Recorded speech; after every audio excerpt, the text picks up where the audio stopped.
신앙의 대물림 모델교회가 됩시다. 이렇게 한번 인사해 볼까요? 신앙의 대물림 모델교회가 됩시다. 한 번 더 인사할까요? 당신이 신앙의 모델이 되십시오. 이렇게.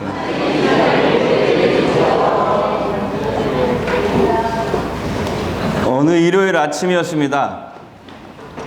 아들과 어머니가 실랑이를 벌이고 있었습니다. 아들은 교회 가기 막 싫다고 하고, 어머니는 너 그러면 안 돼, 교회 가야 돼 하면서 설득을 하고 있었습니다. 어머니가 물었습니다. 아들아, 너 도대체 교회 가기 싫은 이유가 뭐냐? 그 이유 3가지만 말해봐라. 아들이 대답합니다. 어머니, 첫 번째 너무 피곤하고요, 둘째는 성가대 음이 너무 하도 틀려가지고 보기 싫고요, 세 번째는 일요일에만 친절한 척하는 교인들이 보기 싫어서 가기 싫어요. 그러자 어머니가 굉장히 심각한 표정을 지으면서 아들에게 다시 말합니다. 아들아, 네가 오늘 꼭 반드시 교회 가야 되는 이유 3가지를 내가 말해줄 테니까 잘 들어봐. 첫 번째, 주일은 반드시 성수해야 돼. 두 번째, 교회는 사람 보고 다니는 곳이 아니고 하나님 보고 다니는 곳이야. 네. 셋째가 네가 그 교회 담임 목사잖아. 네. 네. 목사님들도 교회 가기 싫은 딸 있나 봐요. 아무튼 뭐 웃으시라고 제가 얘기한 얘기인데 안 웃는 분이 딱 2분 계셨어요. 네. 자, 교회는 사람 보고 다니는 곳이 아니고 하나님 보고 다니는 것이다. 이 말이 맞나요? 틀리나요? 맞아요? 우리가 이 말을 자주 듣고 자주 써먹거든요. 언제 그러냐면 뭐 교회 다니다가 상처를 받거나 뭐 실망한 분들에게 우리가 변명처럼 자주 하던 말입니다. 교회는 사람 보고 다니는 곳이 아니고 하나님 보고 다니는 곳이야. 근데 여러분, 다시 묻겠습니다. 정말 교회는 사람 보고 다니는 곳이 아닙니까? 하나님 보고 다니는 거예요? 자, 성경은 뭐라고 말씀하실까요? 자, 성경을 한번 보겠어요.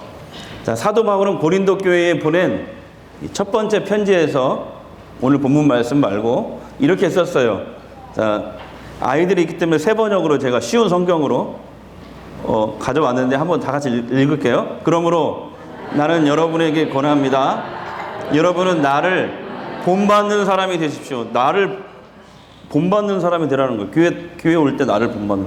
사도 바울이. 아니, 사람은 누구나도 흠이 있잖아요. 완벽하지 않잖아요. 근데 교회 다닐 때 사람 보고 다니면 반드시 언젠가 실망하지 않겠어요? 근데 바울은 지금 나를 본받으라고 얘기하고 있어요. 당당하게 말하고 있어요. 나를 본받으라.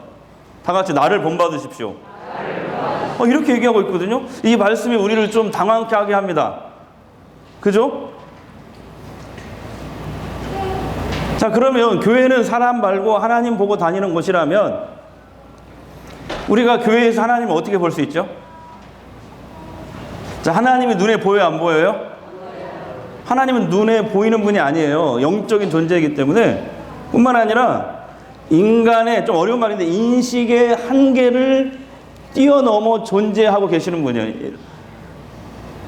이 우주, 인간이 정말 상상할 수도 없는 이 우주 밖에 계신 분이에요. 우주를 창조하신 분이니까. 시간 밖에 계신 분이에요. 시간을 창조하셨으니까. 그러니까 인간의 인식의 한계를 뛰어넘어 존재하고 계신 분이 하나님이거든요. 네. 하나님은 눈에 보이지 않아요. 그런데 감사하게도 하나님은 하나님과 하나님의 뜻을 성경에 계시해 놓았어요. 계시란 말은 드러내다, 감추어진 것을 드러내다. 계시해 놓고 기록해 놓으셨어요. 하나님. 성경을 보면 하나님이 누군지 알 수 있고 하나님의 뜻을 알 수가 있어요. 자, 한번 간단히 정리해 봅시다. 4,500년 전 하나님은 이집트에서 노예 생활하고 있던 이스라엘 민족을 택하셨어요. 200만 정도. 전라북도 인구 정도 됩니다. 그 이스라엘 민족이 노예 생활할 때, 이집트에 노예 생활을 할 때 그들을 택하셨고요. 그들을 노예에서 해방시키시고 하나님의 기적을 베푸셔서 출애굽, 애굽에서 탈출시켰어요. 그리고 그들을 시내산으로 인도하셨습니다. 그곳에서 하나님은 이스라엘 민족과 언약을 맺어, 결혼을 했단 말이에요. 결혼관계, 언약을 맺었다. 그리고 율법을 주셨어요. 자, 율법이란 하나님의 은혜로 구원받은 백성들이 마땅히 지켜야 될 법입니다. 율법이거든요. 그 율법을 주셨어요. 그 율법이 창세기, 출애굽기, 레위기, 민수기, 신명기예요. 거기 다 기록되어 있어요.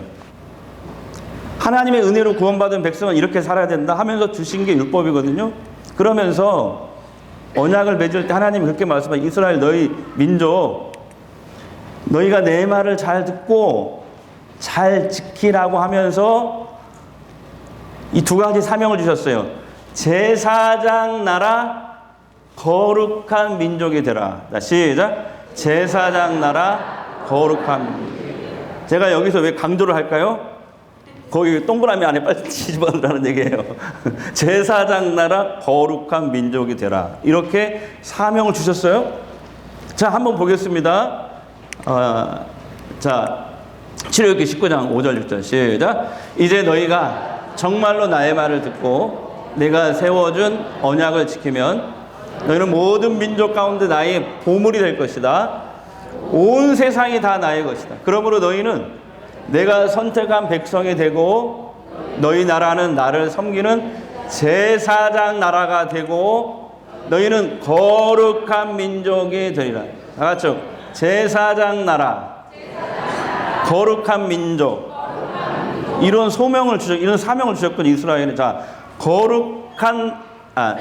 제사장 나라가 뭐예요? 제사장 나라는, 제사장의 역할은 뭐냐면 하나님을 모르는 세상 사람들에게 가서 하나님을 알리고 그들을 하나님께로 인도하는 역할을 하는 것이 제사장입니다. 이해되시죠? 너희가 제사장 나라가 되라. 무슨 말인지 아시겠죠? 그 다음에 거룩한 민족. 다 같이 거룩한 민족.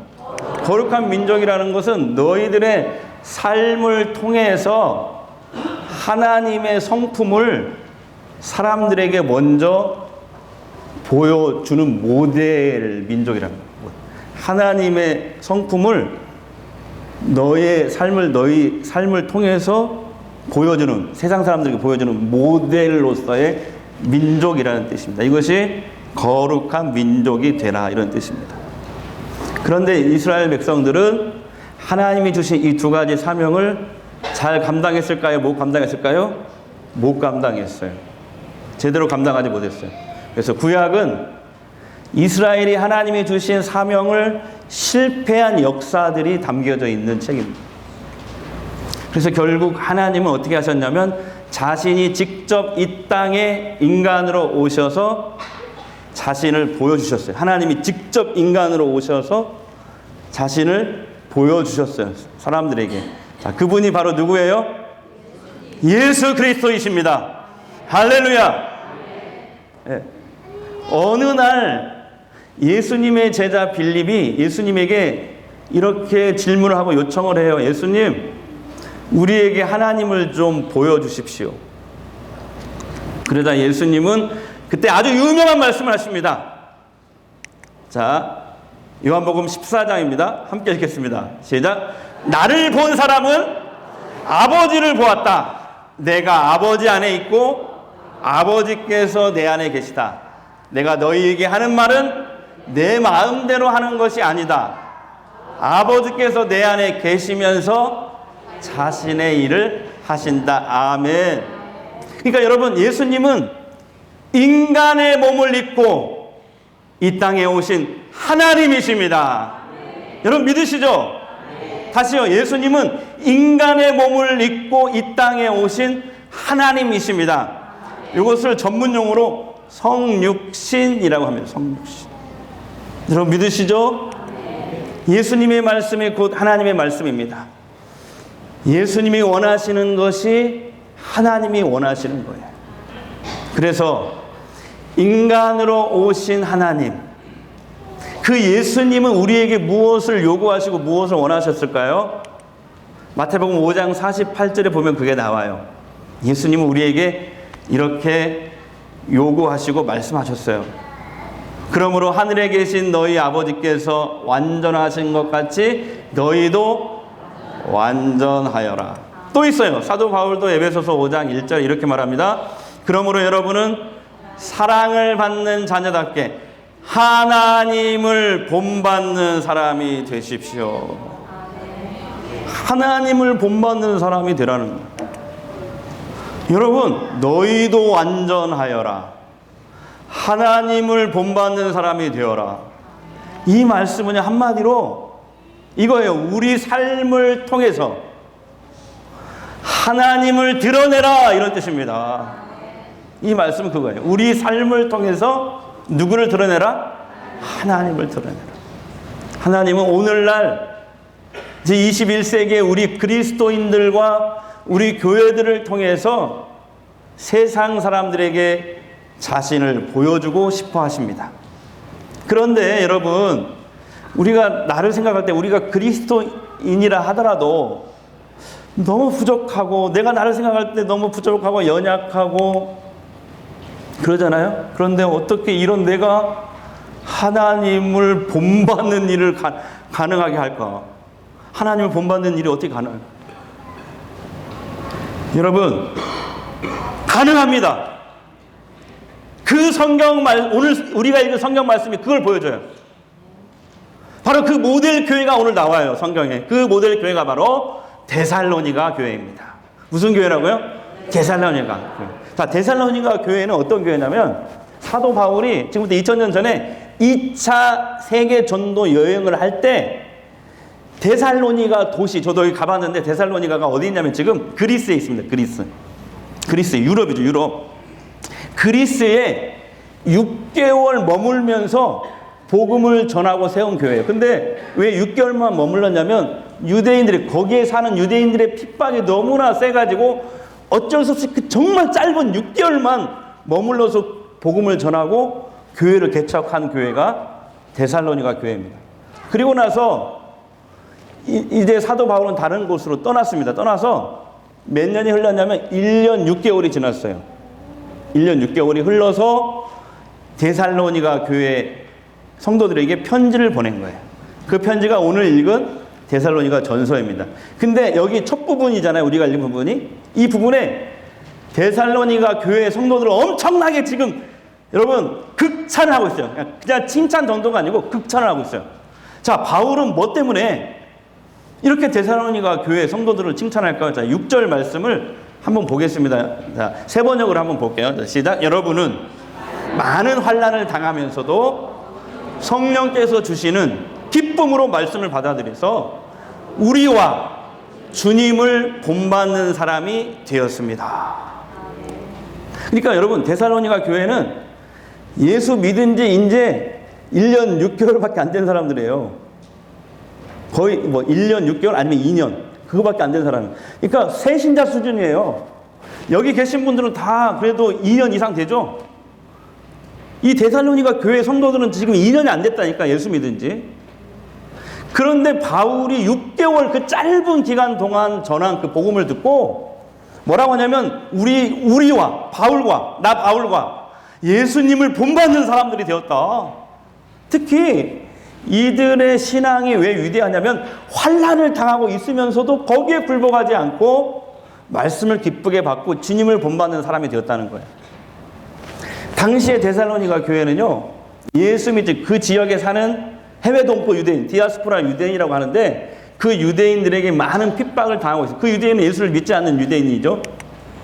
그 이유는 뭐냐면, 유대인들은 구원은 할례나 율법을 지키는 행위가 아니라 믿음으로 구원받고 하나님의 자녀가 된다는 이 복음을 거부하는 거예요. 아니, 할례를 받고 율법을 지켜야 하나님의 자녀가 되지, 무슨 행위가 아니라 예수 믿는 믿음만 있어도 구원을 받는다고 얘기하냐? 이 복음을 거부했기 때문에 그 기독교인들 핍박한 거예요. 그런데 바울은 7절에서 또 한 번 극찬을 합니다. 자, 7절 보겠습니다. 자, 시작. 그리하여 여러분은 마케도니아와 아가에 있는 모든 신도들에게 모범이 되었습니다. 아멘. 아니 마케도니아와 아가야 지역은 지금 유럽에 속한 지역인데요. 대한민국 땅덩어리 정도 되는 지역인데 그때 당시 2000년 전에 꽤 큰 지역이에요. 그런데 데살로니가 교회의 성도들의 신앙이 그 지역의 다른 성도들에게 모범이 되고 있다고, 그 소문이 자자하다고 이렇게 지금 칭찬하고 있는 거예요. 아니 생각해 보십시오. 예수 믿은 지 1년이 조금밖에 안 넘었다, 2년이 안 됐다니까요. 이 새신자 성도들이 어떻게 이렇게 고난 속에서도 흔들리지 않고 예수님을 본받는 이 신앙의 모델을 어떻게 이렇게 주변에 소문나는 이런 신앙의 모델을 어떻게 이렇게 우뚝 설 수 있냐 이 말이에요. 응? 2년이 안 됐다니까요. 여러분 그 비밀이 뭘까요? 그 짧은 기간 예수 믿었는데 어떻게 이렇게 유럽 지역에 막 소문이 나는 그 신앙으로, 소문이 나는 본이 되는 신앙으로. 그 비밀은 바로 신앙의 대물림에 있습니다. 뭐에 있다고요? 신앙의 대물림. 무슨 말이냐면 이거예요. 오늘 말씀에 보면 이거예요. 자, 데살로니가 교회에게 복음을 사도 바울이 전했잖아요. 6개월 동안. 그 바울이 먼저 예수님을 본받았습니다. 그리고 바울은 자신을 본받으라고 데살로니가 성도들에게 강조했어요. 말씀을. 자신 있게 나를 본받으라. 예? 그리고 바울에게 복음과 말씀을 듣고 배운 성도들은 예수님을 본받았습니다. 그리고 다른 사람에게 신앙의 본이 되고 신앙의 모델이 된 거예요. 바로 이겁니다. 이것을 신앙의 대물림이라고 저는 얘기하고 싶어요. 모든 성도가 데살로니가 교회 정말 초신자 수준의 그런 교회지만 신앙의 모든 성도들이 신앙의 모델이 되었고 신앙의 대물림을 하는 것, 이것이 데살로니가 교회가 칭찬받는 교회가 된 비결이었어요. 그러므로 여러분 성경은 분명히 오늘 우리에게 가르쳐주고 있어요. 교회는 하나님 보고 다니는 곳이 아니고 사람 보고 다니는 곳이야. 맞다니까요. 맞다니까. 그러니까 네가 신앙의 모델이 돼야 돼. 너희 교회가 신앙의 대물림이 있어야 돼. 그 얘기를 하는 거예요. 왜 그래요? 세상 사람들은 하나님이 안 보여. 그러니까 우리를 보고 하나님을 느끼는 거예요. 그러니까 우리를 보고 교회를 다닌다니까. 우리를 보고 교회에 온다니까요. 오늘 말씀이 그거잖아요. 사람들은 하나님이 안 보이니까 먼저 믿은 너를 보고 교회 나온다. 교회는 사람을 보고 다니는 곳이야. 너희가 신앙의 모델이 돼야 돼. 교회는 신앙의 대물림이 있어야 돼. 왜 아멘이 없죠? 신앙의 모델이 되는, 하나님의 꿈이 나의 비전이 되고 예수님의 성품이 나의 인격이 되고 성령님의 권능이 나의 능력이 되는 신자, 신앙의 대물림이, 신앙의 모델로 우리가 서야 된다는 거죠. 한번 찬양 한번 해보겠습니다. 이 세상을 살아가는 동안에 나의 힘을 의지할 수 없으니, 나의 힘을 의지할 수 없으니 기도하고 낙심하지 말 것을 주께서 참 소망이 되심이라. 하나님의 꿈이 나의 비전이 되고 나의 비전이 되고 하나님의 성품, 예수님의 성품이 나의 인격이 되고 나의 인격이 되고 성령님의 권능이 나의 능력이 되길 원하고 바라고 기도합니다. 할렐루야. 여러분, 지금 여러분은 신앙의 모델로 서 계십니까? 어떻습니까?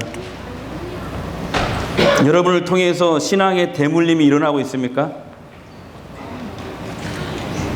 정말 우리 교회가 데살로니가 교회처럼 신앙의 모델 교회가 되기를 축원합니다. 신앙의 대물림이 일어나는 교회가 되기를 축원합니다. 그럼 어떻게 해야 됩니까? 구체적으로 우리가 어떻게 살아야 됩니까? 그러려면 신앙의 모델이 되고 신앙의 대물림이 일어나서 세상 사람들이 우리를 보고 하나님께로 달려오게 하려면 어떻게 해야 됩니까? 교회는 우선 하나님 보고 다니는 것이 아니라니까 사람 보고 다닌다니까요. 오늘 성경이 얘기하고 있잖아요. 신앙의 모델 교회, 신앙의 대물림이 일어나는 교회가 되기 위해서 구체적으로 어떻게 할까요? 첫 번째로는 우리 각자가 그리스도를 닮아가는 삶을 살아야 됩니다. 아멘. 그러려면 우리가 성경에서 증언하는 예수님의 모습, 예수님의 행동, 그분의 말씀에 집중하고 배워야 됩니다. 늘 배워야 돼요.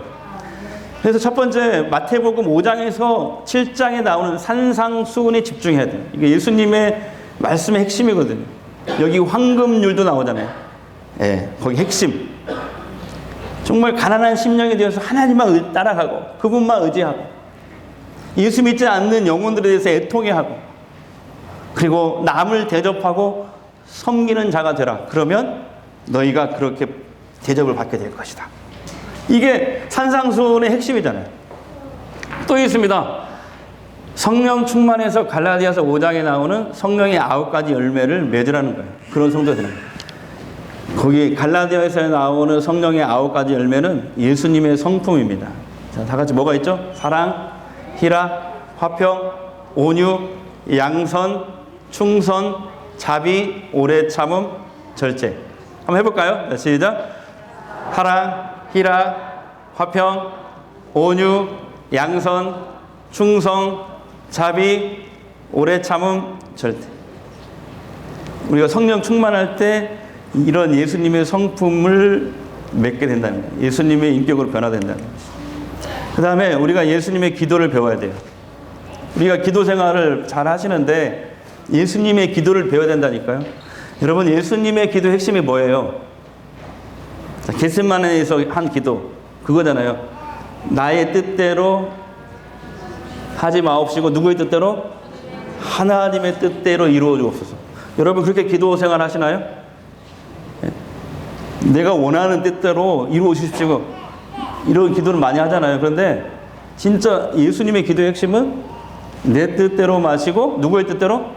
하나님의 뜻대로. 하나님의 뜻대로. 이런 수준 높은 이런 기도를 배우고 우리 실행해야 돼요. 수준 높은. 또 있어요. 예수님처럼 원수까지라도 용서하고 품는 방법을 알고 실천해야 됩니다. 근데 해보면요, 진짜 제일 어려운 게 뭐냐면 용서, 사랑, 품는 거. 요거 제일 어려운 게 뭐냐면 제일 가까이 있는 사람을 사랑하는 게 제일 어렵습니다. 제일 가까이 있는 사람을 용서하는 게 제일 어렵습니다. 근데 그걸 해야 그게 진짜 용서예요. 네. 근데 그게 잘 안 돼요.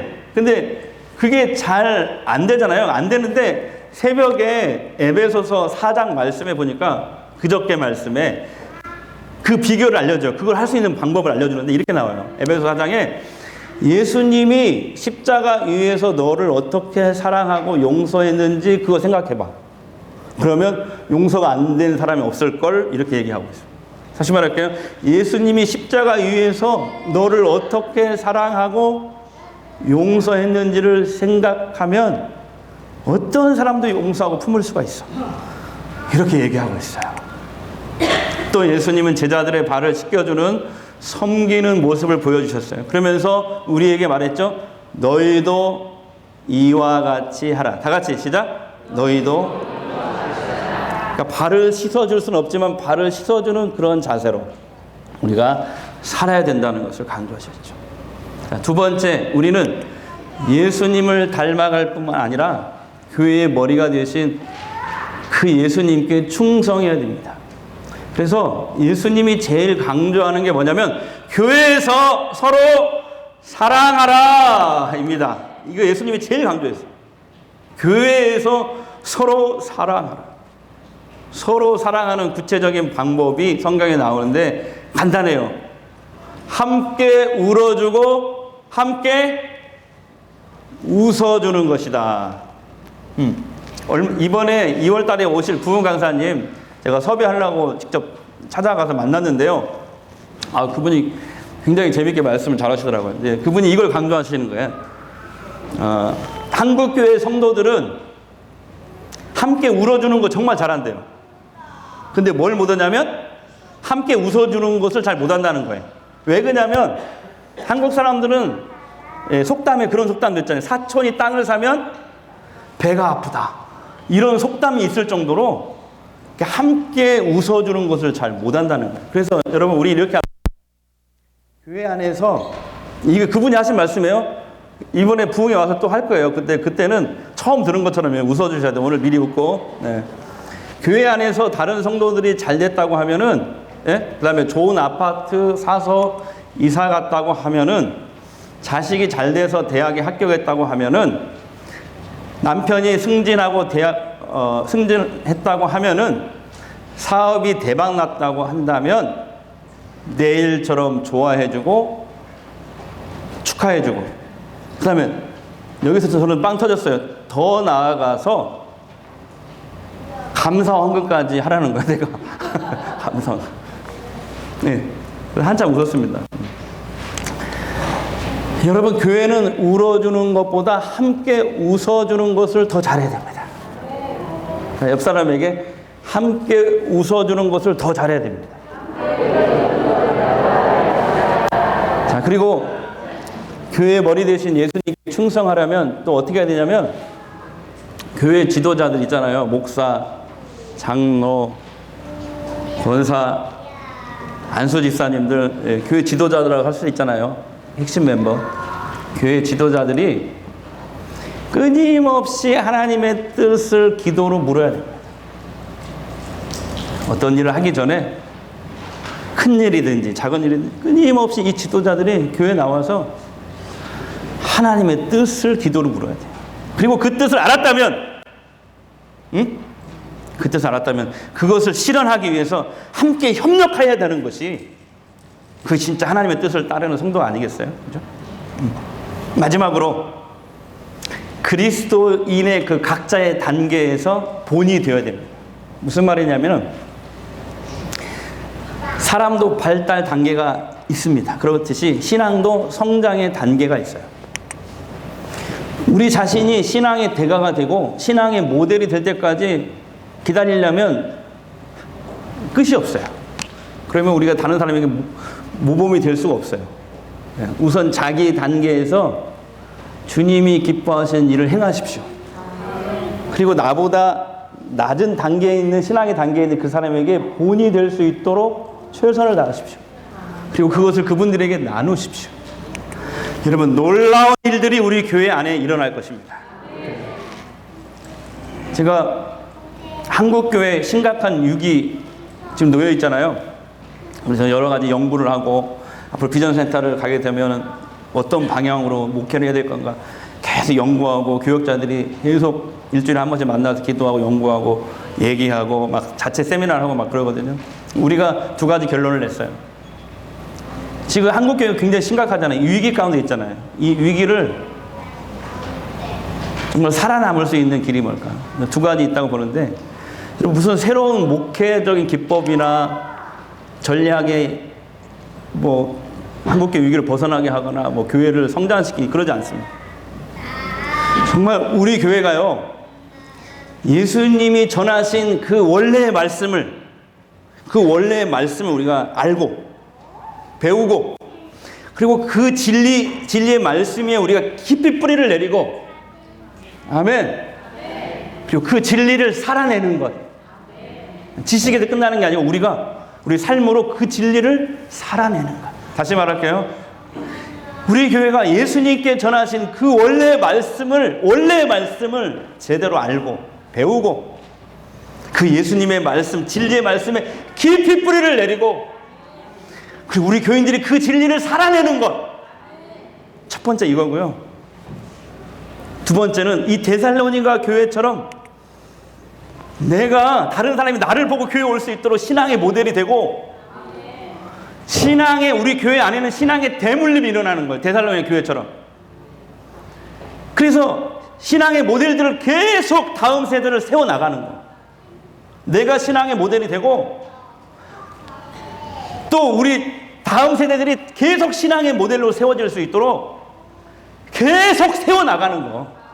사람을 계속 한 명이든 두 명이든 계속 집중 투자하고 세워나가는 거.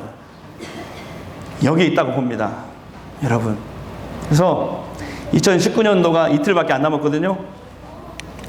이제 2020년에는 정말 우리 교회의 전환점이 될 거라고 생각이 됩니다. 저는 기대가 됩니다. 하나님이 우리 교회에게 주실 축복이 너무 기대가 돼요. 우리 교회를 통해서 하실 일들이 막 눈에 보여요. 막 흥분이 됩니다. 저는 여러분 흥분이 안 되십니까? 흥분이 되고 막 그러거든요. 그래서 막 요즘에는 너무 좋아서 잠이 안 와요. 어쨌든 막 그러거든요. 그래서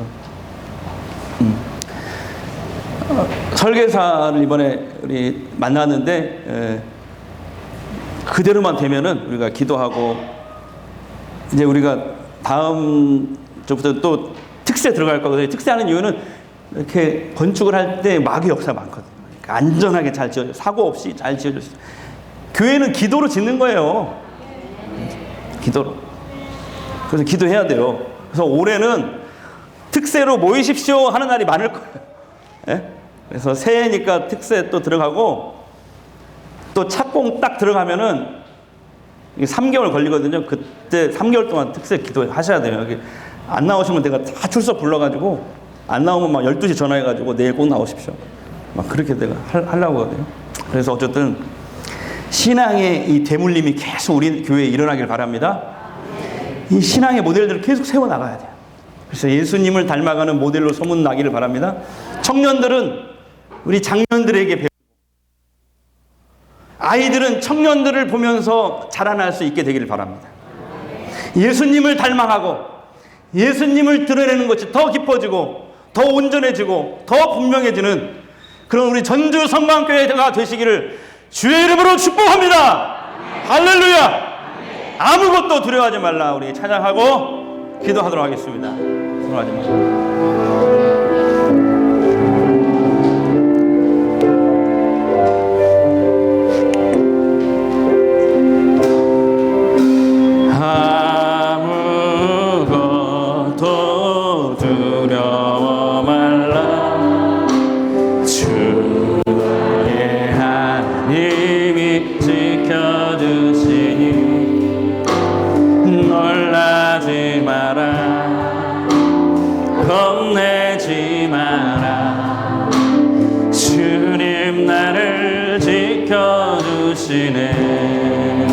아무것도 염려하지 마. 아무것도 두려워 말라. 주 나의 하나님이 지켜주시니 놀라지 마라. 겁내지 마라. 주님 나를 지켜주시네. 내 맘에 아멘. 내 맘이 힘에 겨워 지칠지라도 주님 나를 지켜주시네. 아멘. 세상에 험한 풍파 몰아칠 때도 주님 나를 지켜주시네.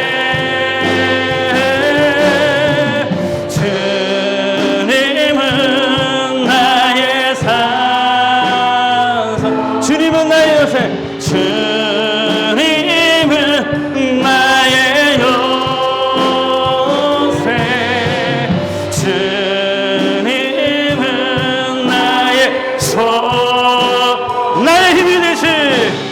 나의 힘이 되신 우리 두 손 들고 주님은 나의 산성. 아멘. 주님은 나의 산성. 아멘. 주님은 나의 요새. 주님은 나의 나의 힘이 되신 여호와. 나의 힘이 되신 여호와. 내 힘이 되신 하나님.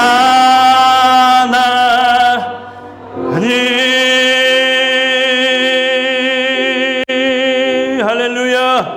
기도하겠습니다. 하나님, 2020년 새해에는 우리 전주성광교회가 큰 전환기를 맞이하게 될 줄로 믿습니다. 신앙의 모델 교회가 되기를 원합니다. 성화의 모델 교회가 되기를 원합니다. 신앙의 대물림의 본보기가 되는 교회가 되기를 원합니다. 그래서 우리의 모습을 보고 세상 사람들이, 우리 주변에 있는 사람들이 하나님을 아직도 모르고 죄악 가운데로, 심판 가운데로 달려가는 그 사람들이 우리를 보고 하나님께로 돌아오는 역사가 일어나게 하여 주시옵소서. 그런 교회가, 그런 역사가 일어날 줄 믿습니다. 주님, 성령 충만, 말씀 충만, 은혜 충만케 하옵소서. 예수님의 이름으로 기도합니다. 이제 치유 기도합니다. 아픈 곳에 손을 대십시오. 내 몸의 약함을 아시는 주, 못 고칠 질병이 아주 없네. 괴로운 날이나 기쁠 때나 언제나 주만 바라봅니다.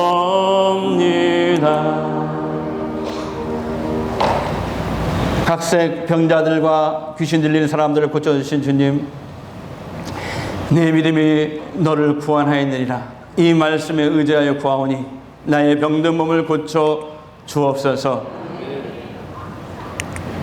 주님의 피 묻은 손으로 안수하여 주시고 성령의 기름을 발라 주옵소서. 이제 내가 나사렛 예수의 이름으로 명하노니 병만을 물러갈지어다, 악령은 떠나갈지어다, 흑암의 권세는 내게서 나갈지어다. 주님 만져주신 줄 믿습니다. 고쳐주신 줄 믿습니다. 내 몸에 예수의 흔적이 남게 하옵소서. 하나님의 살아계심을 보게 하옵소서. 예수님의 이름으로 기도합니다. 아멘.